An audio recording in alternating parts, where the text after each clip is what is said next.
Assalamualaikum, Sheikh. Soundla. Got a quick question, please. Sit down. I say that I love Allah and it feels genuine, it feels real. But whenever I get sick of any sickness, whether it's a fever or something more intense, I get really scared.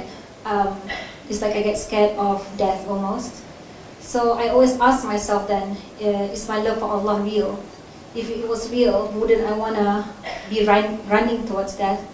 And I think Allah said in the Holy Quran that if you love me, you have to want death. You have to think about death. And so I was just, not to say I'm a hypocrite, but perhaps... Where did Allah say that? Maybe Allah says, I could be mistaken, but in the Holy Quran, Allah talks about you should want tamannawul maut, like you should be thinking about death. This is for the Jews. Allah Azza wa Jal says in Surah Tamannaw al-Mawta in kuntum sadiqin. This is for the Jews when it was prescribed to them that if you do sins, you do this to kill yourselves or so. So Allah Azza wa Jal challenged them. Ya ayyuhalladhina hadu in za'amtum annakum awliya'u lillahi fatamannaw al-mawta in kuntum sadiqin. ولا يتمنونه أبدا بما قدمت أيديهم والله عليم بالظالمين. So, okay, I'm sorry, but I had to correct this before I forget it. No, thank you. So that was my point. Is my love for Allah real? Okay. If I understand your question. I think you all understand the question. The answer is the fear of death is natural. Nobody in his right mind would say, oh, I've done it all, I'm just waiting for death.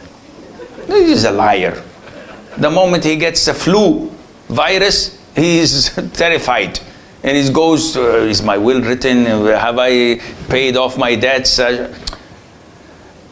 Mother Aisha said to the Prophet ﷺ that we all fear death, O Prophet of Allah. He said, no. This is not the fear of death. A believer loves to meet Allah, so Allah loves to meet him. And a hypocrite hates to meet Allah, and Allah hates to meet him. This is not the fear of death. We all fear the agonies, the pain of death. We all fear departing our loved ones. We all fear leaving our home to a new apartment. Even if it's better, it's cleaner, in a better neighborhood. I have emotional connection to this apartment that I've been in. My apartment that I'm living in, I've been living in it for the past 40 years. 40. I'm paying rent. And everybody in my family said, for God's sake, just move. Go anywhere. I said, no, I can't. I'm emotionally attached. So we don't like to change things. This is why we fear death. Not that we fear Allah.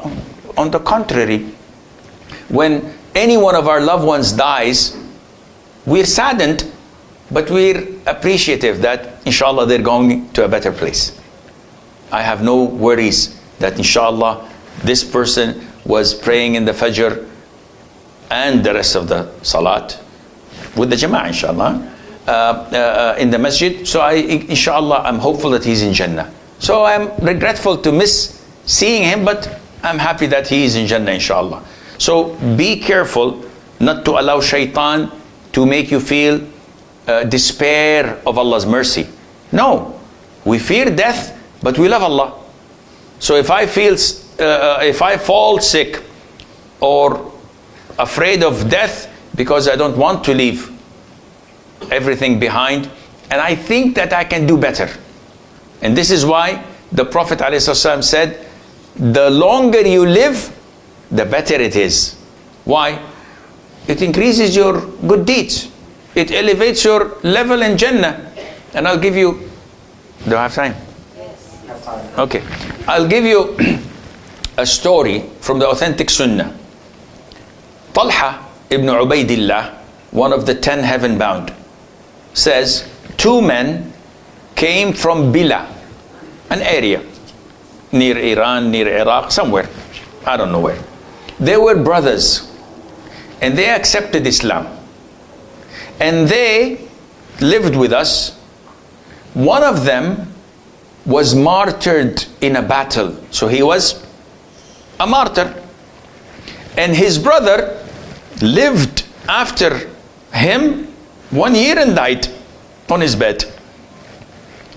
Talha says, in a vision, in a night dream, I saw that the three of us were at the gates of Jannah. And then the gates of Jannah were opened, and the man who died last on his bed was admitted, and the gates were closed. Me and the martyr were waiting. After some time, the gates were opened and the martyr came in. I wanted to come in, and the angel said, no, it's not your time yet. And they closed the gates. So when he woke up, he told the people about the dream. The people were shocked. How was it possible that the martyr was admitted last? Doesn't make any sense. The story reached the Prophet ﷺ, summoned Talha. What did you see? Blah, blah, blah. Said, so what's wrong in that? In the year that this man lived after the martyr, how many prayers did he pray? How many days did he fast? How many charities did he give? By Allah, this is the Prophet saying, the difference between him and his martyr brother is like the heavens and the earth. So the longer you live, the better it is for you. The Prophet says, خَيْرُكُمْ alayhi salam, مَنْ طَالَ عُمُرُهُ وَحَسُنَ عَمَلُهُ وَحَسُنَ خُلُقُهُ. The best of you, who his age is longer than others. So you live 60, 70, 80 years, good for you. Providing that his deeds are good. If you're going to live 70 and you're looking around at girls and watching porn and doing haram, you're going to hell quickly, man. No, might as well go and die. And thirdly, the Prophet says that his moral conduct and akhlaq is good. So many elders, when they get old like me, they become grumpy grandfathers. They're always on the edge, shouting, why did you do this? Why did you do that? I don't want children. Don't, the girl is hanging on the chandelier. Get her down. Don't, the food is on the floor. These are grandfathers. They're grumpy. No. If you want Jannah, your age is long, good. Your deeds are good in the first row of the masjid, good. But your moral conduct, your akhlaq, tone it down. Become wise. Become kind. Become loving and compassionate. You will be in Jannah, inshallah.